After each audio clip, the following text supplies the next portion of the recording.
વડોદરામાં ઈ ગ્રામ વિશ્વગ્રામ યોજના અંતર્ગત તાલુકા કક્ષાના TLEMIS અને ટીએ કર્મચારીઓને ફરજ પરથી મોકૂફ કરવાનો પત્ર મળતા કર્મચારીઓમાં રોષ ફેલાયો છે। મળતી માહિતી અનુસાર કરજણ તાલુકામાં છેલ્લા 18 વર્ષથી તાલુકા કક્ષાએ ઈ ગ્રામ વિશ્વગ્રામ યોજના અંતર્ગત TLEMIN પાવર 15 TF અને ટીએ તરીકે ફરજ બજાવતા કર્મચારીઓને ફરજ પરથી છૂટા કરવાનો પત્ર સરકાર તરફથી કરવામાં આવતા કર્મચારીઓમાં રોષ જોવા મળી રહ્યો છે।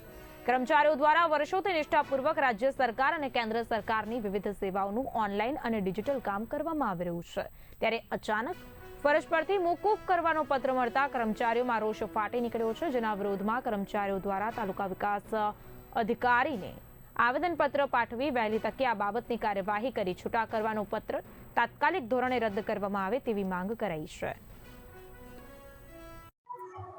અમે ગવર્મેન્ટના TSTSP પ્રોજેક્ટમાં 18 વર્ષથી તાલુકા પંચાયત કચેરીમાં TLE તરીકે, MIS ઓપરેટર તરીકે અને ટેકનિકલ આસિસ્ટન્ટ તરીકે ફરજ બજાવીએ છીએ અને સરકારે જે અચાનક જે નિર્ણય લીધો છે અમને છૂટા કરવાનો, જેનાથી અમારા ઘર ઉપર અને અમારા જીવન ધોરણ ઉપર બહુ મોટી આડઅસર પડનાર છે, જેનો મને દુઃખ છે।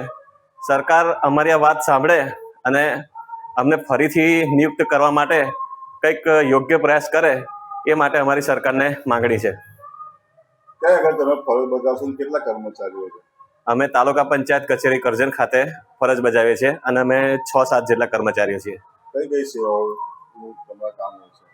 ગવર્મેન્ટની જે ઈ ગ્રામને લગતી જે સેવાઓ છે, જેમ કે ડિજિટલ ગુજરાતની સેવાઓ, ઈ સરકારની સેવાઓ, પછી નિર્ણય એપ છે, એવી ઘણી બધી, મતલબ કે નાણાં પંચનું છે, આ બધી સેવાઓ ટોટલી અમે લોકો જ પ્રોવાઈડ કરીએ છીએ સમગ્ર ગુજરાતમાં પરિપત્ર કરવામાં આવે છે? સમગ્ર ગુજરાતમાં।